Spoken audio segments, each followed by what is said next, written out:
আসসালামু আলাইকুম রহমতুল্লাহ বারাকাতুহু।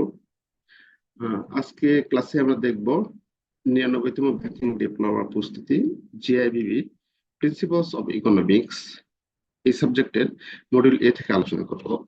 আজকের ক্লাসটি অত্যন্ত গুরুত্বপূর্ণ, আপনারা মনোযোগের সহিত দেখবেন। তো গত ক্লাসে আলোচনা করেছিলাম আমরা 5 নম্বর পর্যন্ত আলোচনা করেছিলাম। একটু অর্থনীতির মুখোমুখি তিনটি মৌলিক প্রশ্ন কি কি, অর্থনীতির মৌলিক তিনটি প্রশ্ন কি কি সেটা আলোচনা করেছিলাম। আজকে 6 এবং 7 আলোচনা করব। এই দুটি প্রশ্নই আমাদের এসেছিল 97তম ব্যাংকিং ডিপ্লোমা পরীক্ষা, আমাদের জন্য খুব গুরুত্বপূর্ণ।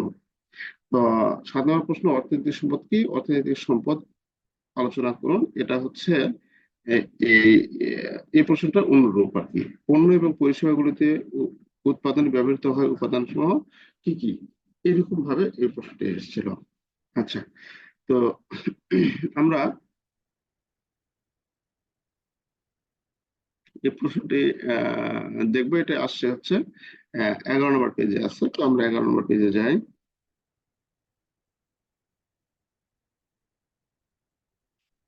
11 নম্বর পেজ। আচ্ছা, আমরা এখানে দেখতে পাবো এই যে ইতিবাচক এবং আদর্শিক বিবৃতির মধ্যে উদাহরণ দিই। ইতিবাচক অর্থনীতি কি এবং আদর্শিক অর্থনীতি কি, এটা আমরা দেখব। ইতিবাচক অর্থনীতির উদ্দেশ্য ইতিবাচক অর্থনীতির উদ্দেশ্যমূলক তথ্য এবং বৈজ্ঞানিক পদ্ধতি ব্যবহার করে, তথ্য এবং বৈজ্ঞানিক পদ্ধতি ব্যবহার করে অর্থনীতি কিভাবে কাজ করে তা বোঝায় এবং ভবিষ্যদ্বাণী করে। এর লক্ষ্য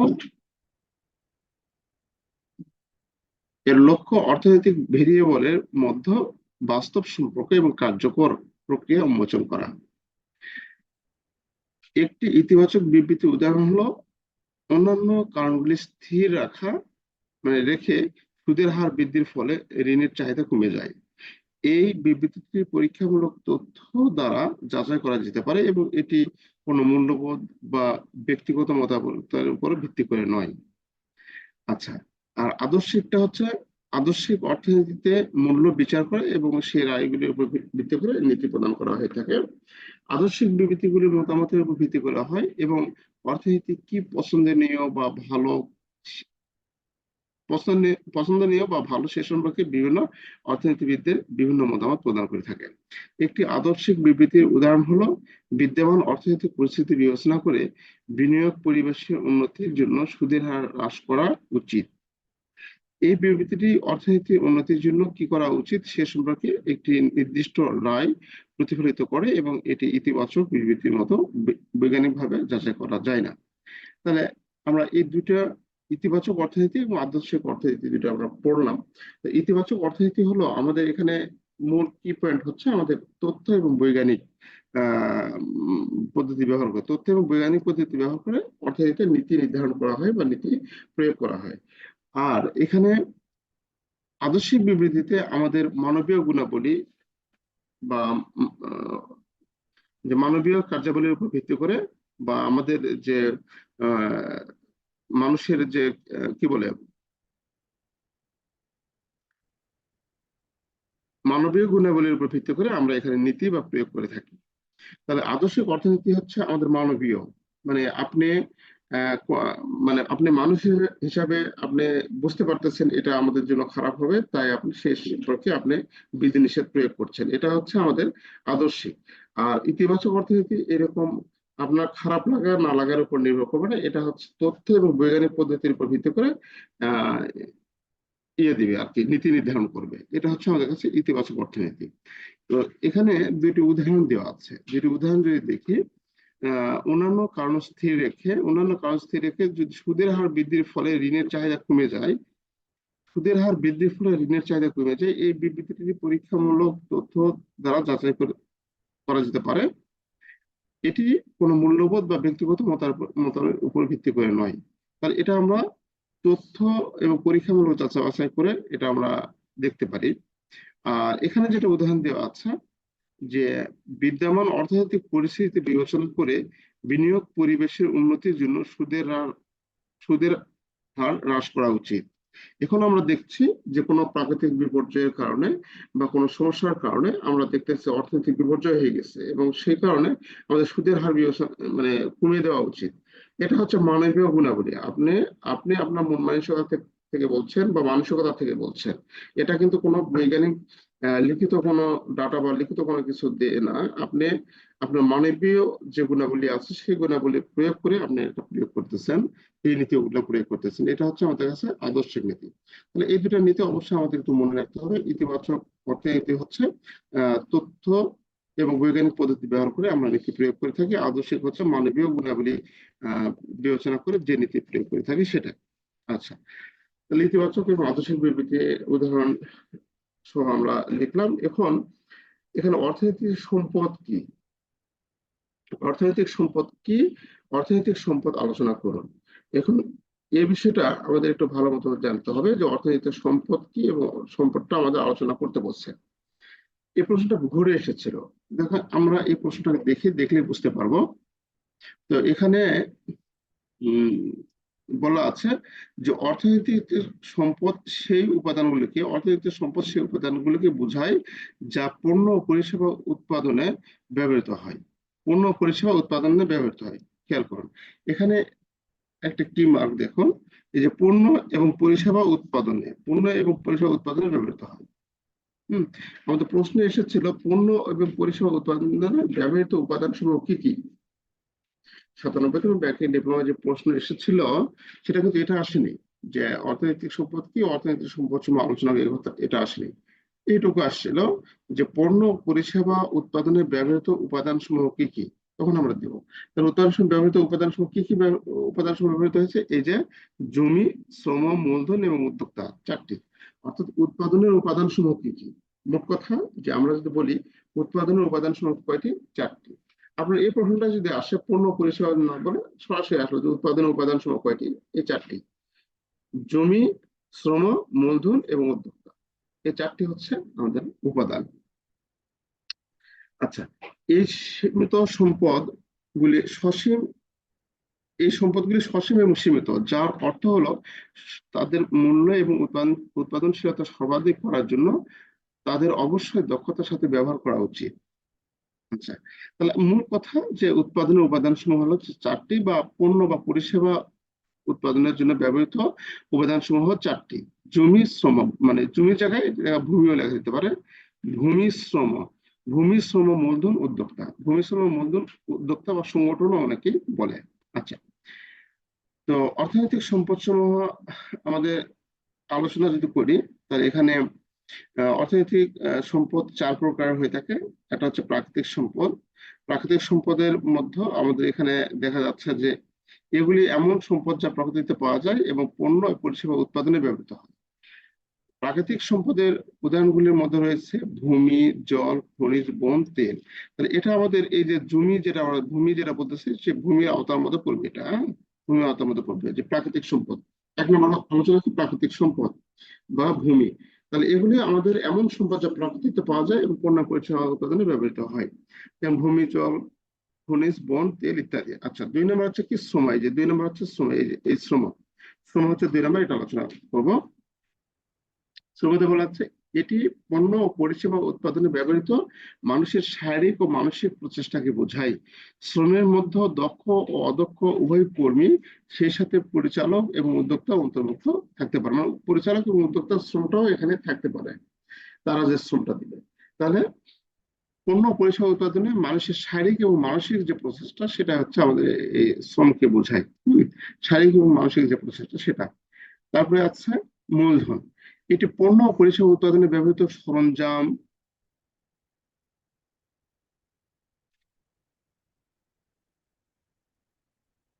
পণ্য ও পরিষেবা উৎপাদনে ব্যবহৃত সরঞ্জাম বা সরঞ্জামাদি বা অবকাঠামো গুলো কিনতে বা ব্যবহার করতে ব্যবহৃত হয়। মূলধনের মধ্যে রয়েছে যন্ত্রপাতি, ভবন, পরিবহন ব্যবস্থা, প্রযুক্তি ইত্যাদি। এগুলো রয়েছে কি মূলধনের মধ্যে। তার উৎপাদনের কাজে এগুলা ব্যবহার হয়, মানে উৎপাদনের কাজে এগুলা ছাড়া আমরা উৎপাদন করতে পারবো না।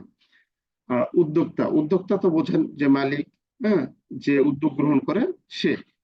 আচ্ছা,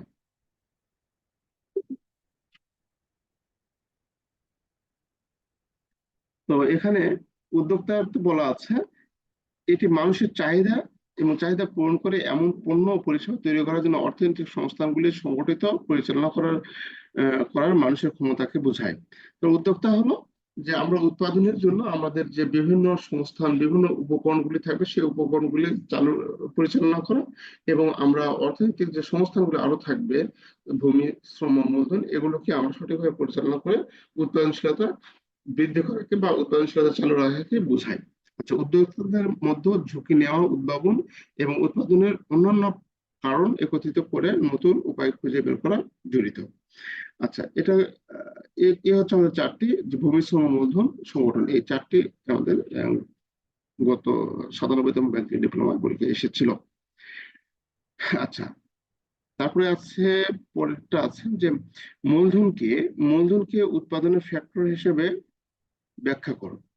মানে উৎপাদন হচ্ছে আমাদের কোনো কিছু উপযোগ সৃষ্টি করাকে আমরা সাধারণত উৎপাদন বলি। মানে কোনো প্রোডাক্ট যদি আমরা তৈরি করি, সেটা যদি উপযোগ না থাকে তাহলে সেটা উৎপাদন হবে না। ঠিক, সেটা পরে আলোচনা করবো। তো আমরা উৎপাদনের জন্য মূলধন তো হচ্ছে একটা ফ্যাক্টর, বা মূলধন হচ্ছে একটা উপাদান, তাই না? তাহলে উৎপাদনের উপাদান হচ্ছে চারটির মধ্যে মূলধন একটি আছে। সেই মূলধনটা আমাদের এখানে আলোচনা করতে বলছে। আচ্ছা, অর্থনীতিতে ক্যাপিটাল বা মূলধন হলো উৎপাদনের একটি ফ্যাক্টর, যা পণ্য পরিষেবা উৎপাদনের জন্য ব্যবহৃত ভৌত ও আর্থিক সম্পদকে বোঝায়। তাহলে মূলধন হচ্ছে ভৌত এবং আর্থিক সম্পদকে বোঝায়। মানে টাকাও হতে হবে, টাকাও হতে পারে, অথবা ভৌত, মানে কোনো আহ স্পর্শ করা যায় এরকম কোনো যন্ত্রপাতি, মেশিন, বিল্ডিং, দালান কোঠা ইত্যাদি এরকম হতে পারে। মানে ভৌত কোনো অবকাঠামো হতে পারে, বা ভৌত কোনো কাঠামো হতে পারে, এবং আর্থিক সম্পদও হতে পারে। আচ্ছা, যন্ত্রপাতি যেমন এখানে বলা যায়, যন্ত্রপাতি, ভবন, সরঞ্জাম। তারপরে আছে আর্থিক সংস্থান, যেমন স্টক, বন্ড, নগদ সহ অনেক ধরনের মূলধন হতে পারে। আচ্ছা, উৎপাদন প্রক্রিয়ার জন্য মূলধন অপরিহার্য, কারণ এটি ব্যবসায়ীদের প্রয়োজনীয় সংস্থান এবং অবকাঠামোতে বিনিয়োগ করতে দেয়, যাতে পণ্য এবং পরিষেবাগুলোতে দক্ষতার সাথে উৎপাদন করা যায়। উদাহরণস্বরূপ, একটি উৎপাদনকারী সংস্থা যন্ত্রপাতি ক্রয় করতে, শ্রমিকদের ভাড়া করতে এবং কারখানার জায়গা ভাড়া নিতে মূলধন ব্যবহৃত হয়, যা সবই পণ্য উৎপাদনের জন্য প্রয়োজনীয় ফ্যাক্টর। পুঁজি উৎপাদনের জন্য পুঁজি উৎপাদনের অন্যান্য কারণ থেকে আলাদা, যেমন শ্রম এবং প্রাকৃতিক সম্পদ, কারণ এটি প্রাকৃতিক সম্পদ এবং মানুষের প্রচেষ্টা সরাসরি ফলাফল নয়, বরং মূলধন হলো সঞ্চয় এবং বিনিয়োগ ফলাফল, যা ব্যক্তি এবং ব্যবসাকে পণ্য ও পরিষেবাগুলো উৎপাদন করার জন্য প্রয়োজনীয় সংস্থান সংগ্রহ করতে দেয়। আচ্ছা, সারসংক্ষেপে আমরা মূলধন হলো বলতে পারি যে মূলধন হলো উৎপাদনের একটি গুরুত্বপূর্ণ উপাদান, যা পণ্য পরিষেবা উৎপাদনের জন্য ব্যবহৃত ভৌত এবং আর্থিক সম্পদকে বোঝায়। এটি উৎপাদনের জন্য অন্যান্য কারণ থেকে আলাদা, এবং এটি সঞ্চয় এবং বিনিয়োগের ফলাফল। মোট কথা যে আমাদের মূলধন হলো, আমরা শেষে দেবো এইভাবে, যে মূলধন হলো উৎপাদনের অন্যতম একটি উপাদান, কারণ এটি ছাড়া আমাদের উৎপাদন কল্পনাও করতে পারি না আমরা। ভূমি, শ্রম, মূলধন প্রত্যেকটি আমাদের লাগবে। ভূমি, শ্রম, মূলধন যে কোনো একটি বাদ গেলে আমরা উৎপাদন ব্যাহত হবে, আমরা উৎপাদন করতে পারবো না। আচ্ছা, এই হলো মূলধনকে উৎপাদন ফ্যাক্টর হিসেবে ব্যাখ্যা করা। তারপরে আছে মানব সম্পদ এবং উদ্যোক্তা উৎপাদনের উপাদান হিসেবে ব্যাখ্যা করা। ওই একই কথায়, আগেরটা মূলধন দেখালাম, এখন বলছে উদ্যোক্তা। এবং মানব সম্পদ বলতে মানুষের যে শারীরিক শ্রম এবং মানসিক যে দক্ষতা এবং শ্রম রয়েছে, সেটা মিলে হচ্ছে মানব সম্পদ। কোন একটা মানুষ তখনই সম্পদে রূপ নেবে যখন তার শারীরিক সক্ষমতা থাকবে, এবং যে মানসিক ভাবে যে সিদ্ধান্ত গ্রহণ করতে পারবে, বা মানসিক ভাবে কোনো উৎপাদনশীলতায় অংশগ্রহণ করবে, সেটা হচ্ছে আমাদের কাছে মানব সম্পদ। আর উদ্যোক্তা হচ্ছে আমাদের উৎপাদনের যে উপকরণগুলো আছে, সবগুলো উপকরণগুলো আমাদের উৎপাদনশীলতা বৃদ্ধির জন্য একত্রিত করে সমন্বিত করে উৎপাদন কার্যাবলী পরিচালনা করে। আচ্ছা, এটা আলোচনা একটু করি, যে মানব সম্পদ বলতে সেই সব লোককে বোঝায়, আচ্ছা, যা উৎপাদন প্রক্রিয়ায় কাজ করে এবং শ্রম প্রদান করে। মানব সম্পদ শুধু শারীরিক শ্রম নয়, এর মধ্যে রয়েছে ব্যক্তির জ্ঞান, দক্ষতা, ক্ষমতা। অন্য কথায় মানব সম্পদ হলো মানব পুঁজি, যা পণ্য ও পরিষেবা উৎপাদনে অবদান রাখে। যে কোনো ব্যবসা ও এন্টারপ্রাইজ পরিচালনার জন্য মানব সম্পদ অপরিহার্য এবং মানব সম্পদের গুণমান এবং পরিমাণ একটি ফার্মের উৎপাদনশীলতা এবং দক্ষতাকে উল্লেখযোগ্যভাবে প্রভাবিত করতে পারে। আচ্ছা, মোট কথা আমাদের যে শ্রমটা আমরা দিই, ভূমি শ্রম মূলধন, সেটা এই মানব সম্পদের শ্রমের মধ্যে পড়ে যাবে আর কি। হ্যাঁ, সেটা হচ্ছে আমাদের কাছে মানব সম্পদ। শ্রমটাই হচ্ছে আমাদের মানব সম্পদ হিসেবে আমরা ব্যাখ্যা করতে পারি। তারপর উদ্যোক্তা। উদ্যোক্তা এর আগে তো আলোচনা করলাম যে আমাদের উৎপাদনের যে যে মোট চারটা সংগঠন, উৎপাদনের যে চারটা উপাদান, সেই উপাদানের মধ্যে সংগঠন বা উদ্যোক্তা হলো সর্বশেষ উপাদান। আর অন্যান্য যে উপাদান আছে ভূমি শ্রম এবং হচ্ছে মূলধন, সেই এগুলি উৎপাদনের কাজে একত্রিত করা, পরিচালনা করা এবং সংগঠিত করাই হচ্ছে উদ্যোক্তার কাজ। তো উদ্যোক্তা ঝুঁকি বহন করে এবং ঝুঁকি নিয়ে তারা উৎপাদনশীলতা বা উৎপাদন শুরু করে। তো এখানে বলা আছে এরকম উদ্যোক্তা একটু নতুন ব্যবসা এবং এন্টারপ্রাইজ তৈরি করে সংগঠিত পরিচালনা প্রক্রিয়াকে বোঝায়। উদ্যোক্তা হলো এমন ব্যক্তি যারা উদ্যোগ নেয় এবং লাভের আশায় একটি নতুন ব্যবসায়িক উদ্যোগ শুরু করার ঝুঁকি বহন করে। উদ্যোক্তারা হলেন উদ্ভাবনী এবং সৃজনশীল ব্যক্তি যারা বাজারে সুযোগগুলি চিহ্নিত করে এবং তাদের শোষণের জন্য সংস্থানগুলি একত্রিত করে।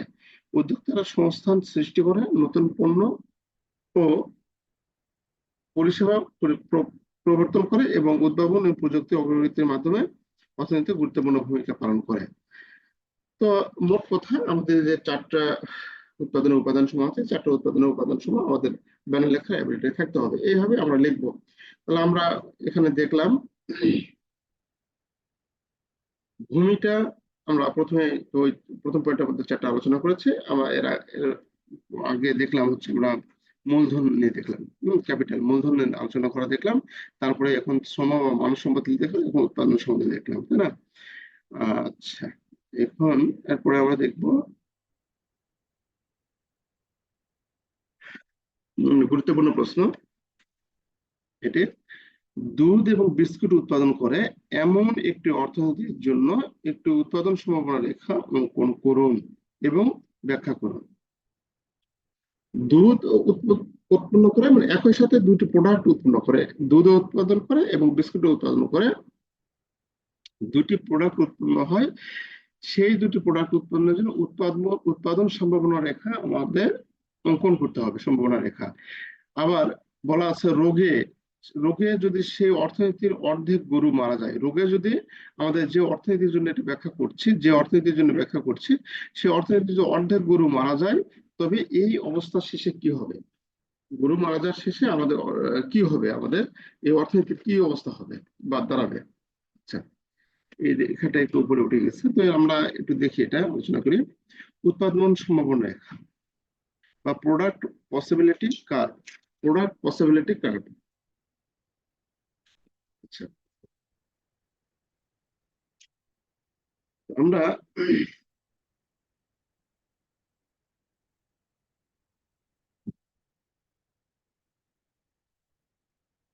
এখানে বলা আছে উৎপাদন সম্ভাবনা রেখা হলো এমন একটি রেখা যা বিভিন্ন বিন্দুতে নির্দিষ্ট পরিমাণ সম্পদ এবং চলতি প্রযুক্তি ব্যবহারের সাপেক্ষে দুটি উৎপন্ন দ্রব্যের বিভিন্ন সংমিশ্রণ নির্দেশ করে।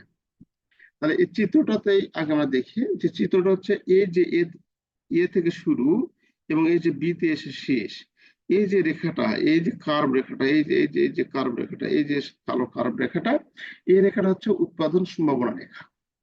এই উৎপাদন সম্ভাবনা রেখার বিভিন্ন বিন্দু রয়েছে। এই যে এ একটা বিন্দু, এই পি একটা বিন্দু, কিউ একটা বিন্দু, আর একটা বিন্দু, এখানে বি একটা বিন্দু, এই যে বিভিন্ন বিন্দু রয়েছে, সেই বিন্দুগুলোর কথা বলছেন। বিভিন্ন বিন্দুতে উৎপাদনের সম্ভাবনা এখানে কত উৎপাদন হবে সেটা আমরা বুঝাই এই বিন্দু দ্বারা। এখানে এটা বলছে, আবার একবার পড়ি দেখুন। এখানে বলা আছে যে উৎপাদন সম্ভাবনা রেখা হলো এমন একটি রেখা,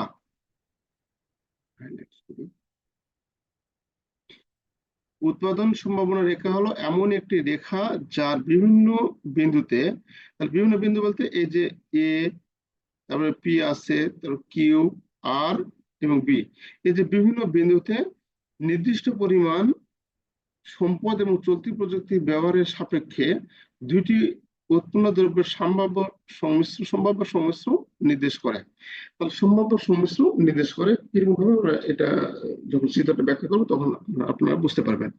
তো এখানে আমাদের বলা আছে তারপরে এই রেখাটি পিপিসি রেখা নামে পরিচিত। আচ্ছা, যেটা আমরা দেখলাম এই রেখাটি পিপিসি রেখা নামে পরিচিত। অভাব অসীম, আমরা অনেকবার আলোচনা কথা বলেছি এখানে। অভাব, সম্পদ সসীম, অভাব অসীম এবং সম্পদ সীমাবদ্ধ বা সসীম কারণে আমরা সব অভাব একসাথে পূরণ করতে পারি না। হ্যাঁ, কত সহজ একটি কথা এবং চিরসত্য একটি কথা।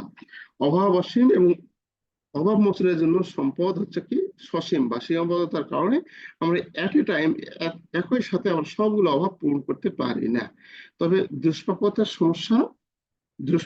সমস্যা এবং নির্বাচনের প্রয়োজনীয়তা উৎপাদন সম্ভাবনা রেখার সাহায্যে ব্যাখ্যা করতে পারি। অর্থাৎ বর্তমান সম্পদ এবং প্রযুক্তির সাহায্যে সমাজে কি কোন দ্রব্য কি পরিমাণ উৎপাদন করা হবে তা এই উৎপাদন সম্ভাবনা রেখার সাহায্যে আমরা জানতে পারি। নিম্ন চিত্রের সাহায্যে দুধ এবং বিস্কুটের একটি উৎপাদন সম্ভাবনা রেখা অঙ্কন করা হলো। আচ্ছা, এখানে উৎপাদন সম্ভাবনার চিত্রটা আমরা একটু খেয়াল করবো খুব ভালো মতো। চিত্রটা উপরে উঠে গেছে যদিও।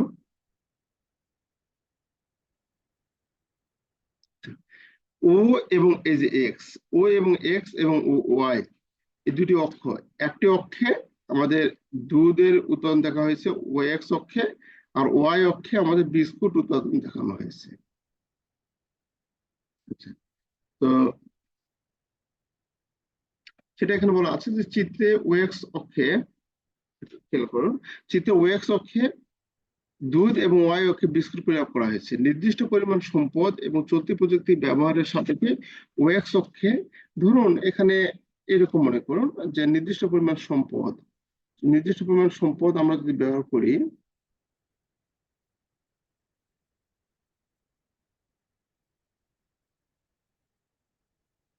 আমরা চলতি সম্পদ ব্যবহার করলাম 1,00,000 টাকা। আর এখানে বলা আছে চলতি প্রযুক্তি,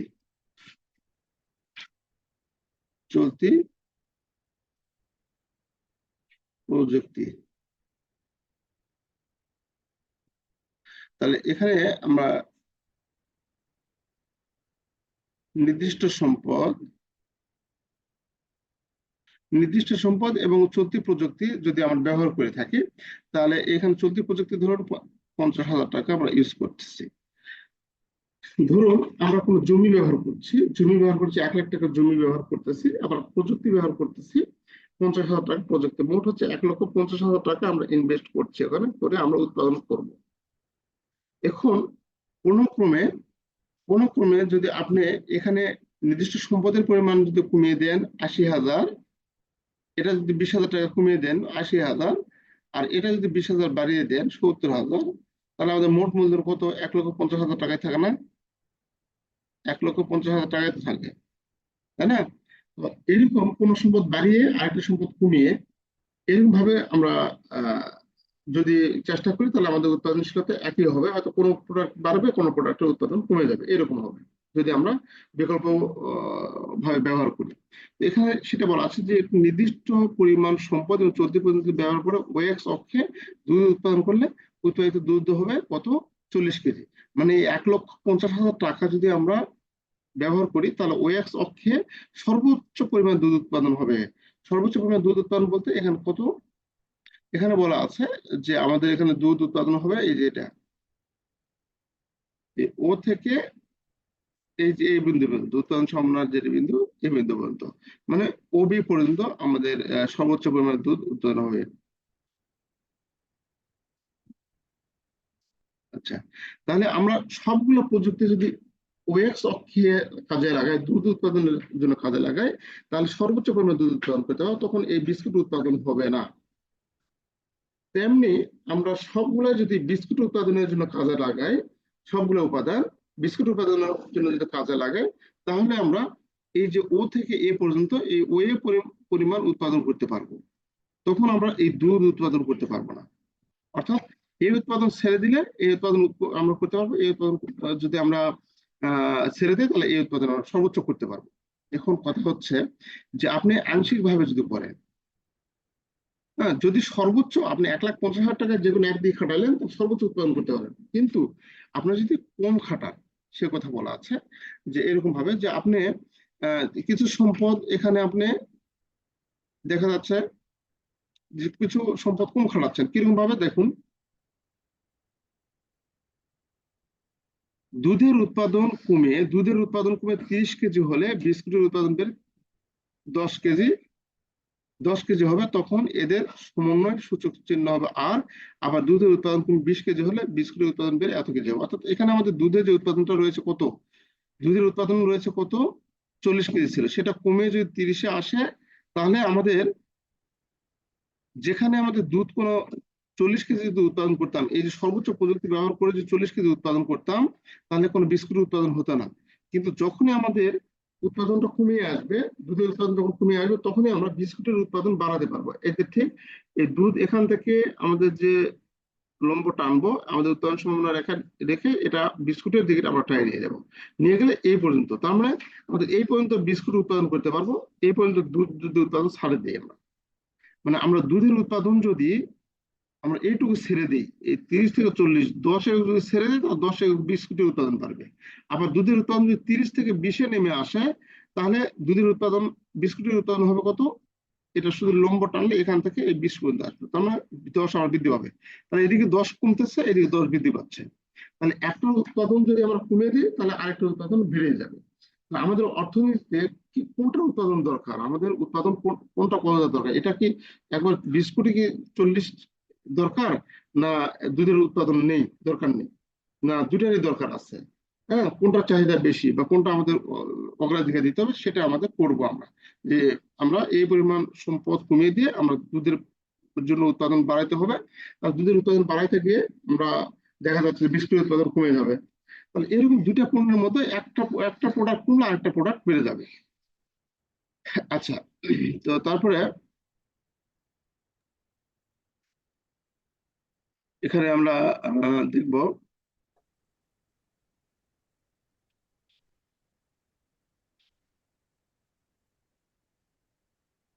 আবার দুধের উৎপাদন কমে 20 কেজি হলে, মানে এই বিষয়টাই আমাদের সামান্য এখানে করা আছে, যে 20 থেকে কমে 10-এ আসলে তখন আমাদের বিস্কুটের উৎপাদন, তখন দুধের উৎপাদন কত হচ্ছে 10, তখন বিস্কুটের উৎপাদন বেড়ে 30-এ যাবে। তো এইরকম দুধের উৎপাদন কমতে যখন 0-তে আসবে, মানে কোনো কিছু হবে না, তখন আমাদের বিস্কুটের উৎপাদন সর্বোচ্চ হবে, 40-এ যাবে। সে কথা এখানে ভাষার মাধ্যমে বলা আছে, যে কথাটা বললাম সে কথা ভাষার মাধ্যমে বলা আছে। এখন আমাদের যে উৎপাদন সম্ভাবনা রেখার, এই উৎপাদন সম্ভাবনা রেখার যে বিন্দুগুলো পাইলাম, এই যে 10 কমে আসলে এবং এই যে জায়গায় ছেদ করে আমরা এই অপর পাশে যেটা টানলাম, এই ছেদকৃত বিন্দুগুলো সবগুলো আমরা একত্রিত করব, সবগুলো যদি যোগ করি, তাহলে এবি রেখা পাওয়া যায়, যাকে উৎপাদন সম্ভাবনা রেখা বলে। যেহেতু সম্পদ সীমিত, তাই কোন দ্রব্য কতটুকু উৎপাদন করা হবে তা এই রেখার সাহায্যে নির্বাচন করতে হয়।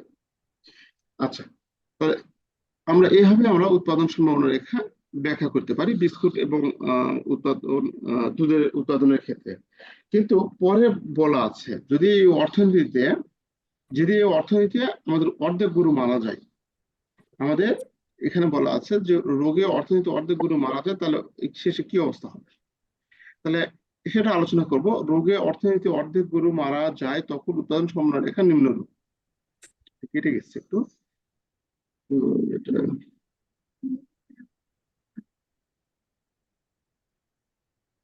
কিছুটা উপরে ওঠালে একটু ভালো হতো, যাতে পিডিএফ হয়ে যায়। এখানে উপরের আলোচ্য উদ্দীপকে যদি রোগে অর্থনীতি অর্ধেক গরু মারা যায়, তাহলে উৎপাদন সম্ভাবনা রেখা হবে এইরকম, যে যখনই অর্ধেক গরু মারা যাবে, আমাদের উৎপাদন ছিল কত, অর্ধেক গরু যখনই মারা যাবে, আমাদের দুধ উৎপাদনটা কমে যাবে, তাই না? কারণ গরু যদি মারা যায়, তাহলে দুধ উৎপাদনটা কমে যাবে, তাহলে দুধ উৎপাদন যদি কমে যায়, আগে দুধ উৎপাদন হতো কত, 40, তাহলে অর্ধেক গরু মারা গেলে স্বাভাবিকভাবে উৎপাদনটা কমে আসবে, অর্ধেকে 20-এ আসবে, 20 কেজিতে আসবে। যেখানে আমরা 40 কেজি উৎপাদন করতাম, সেখন তখন হবে কি, দিনে 20 কেজি উৎপাদন হবে, অর্ধেক গরু মারা গেছে যেহেতু, সেহেতু অর্ধেক হলে তার এর অর্ধেক হবে। সেটা এখানে ব্যাখ্যা করা আছে, যে এই রেখাটা প্রথমে আমাদের 40-এ এসে লেখছিল, এই যে 40-এ এসে লাগছিল, তারপরে যে রেখাটা আসে, এই যে এই রেখাটা আসে আমাদের দুধের দিকে, এখানে কিন্তু বিস্কুটের দিকে ঠিকই থাকবে, বিস্কুট থেকে উৎপাদন ঠিকই থাকবে, বিস্কুটের উৎপাদনের উপর প্রভাব পড়বে না দুধের ফলে। দুধের ফলে বিস্কুটের উৎপাদনের উপর প্রভাব ফেলবে না। দুধের ফলে আমার সরি, গরু মরার ফলে বিস্কুটের উপর উৎপাদনের প্রভাবটা পড়বে না, পড়বে কোথায়? দুধের উৎপাদনের উপর। অর্ধেক গরু যেহেতু মারা গেছে, সেহেতু এই রেখাটা একটু কার্ভ করে ভিতর দিকে কার্ভ করে আসে, বিষের এখানে ঠেকাতে হবে, কারণ তখন উৎপাদনটা অর্ধেক হয়ে যাবে। এটা এখানে বলা আছে, যে সে কথা এখানে লেখা আছে, যেহেতু অর্ধেক গরু মারা গেছে, সেহেতু আমাদের ফুলফিল উৎপাদন আমরা করতে পারবো না। তখন কি হবে? দুধের উৎপাদনটা কমে আসবে। কত কমে আসবে? 20-এ কমে আসবে। একটু পড়ে নেবেন, পড়লে এটা বুঝতে পারবেন যে অর্থনীতি যদি অর্ধেক গরু মারা যায়, তাহলে তখন কি অবস্থা হবে? তখন আমাদের এই অবস্থায় হবে। আর চিত্রটা ঠিক আগের মতোই থাকবে, চিত্রটা ঠিক আগের মতোই থাকবে। এটা যা এরকমই থাকবে, শুধুমাত্র এখান থেকে আমরা রেখাটা ধরবো, এখান থেকে রেখাটা ধরবো, রাউন্ড করে রাউন্ড করে বেশি এখানে আনতে হবে। তার মানে আমাদের চিত্রটা হবে এইরকম অবস্থা। যদি অর্ধেক গরু মারা যায়, তখন আমাদের উৎপাদনশীলতা রেখা এটা থাকবে না, এটা তখন উৎপাদন সম্পন্ন রেখা এখানে আসবে। কারণ আমাদের দুধ উৎপাদন হবে কত? এখান থেকে শুরু করে এই 20, ধরুন 20 কেজি পর্যন্ত। আগে যে 40 কেজি হতো, সেটা অর্ধেক গরু মারা যাওয়া হয়, এখানে এত পর্যন্ত আসবে। ঠিক আছে? এইভাবে আমরা এটা ব্যাখ্যা করতে পারি। আচ্ছা, আমরা পরবর্তী ক্লাস দেখব। পরবর্তী ক্লাস হচ্ছে GA5, governance in financial institute. ওই ক্লাসটা আমরা দেখব। সবাই ভালো থাকবেন। আসসালামু আলাইকুম।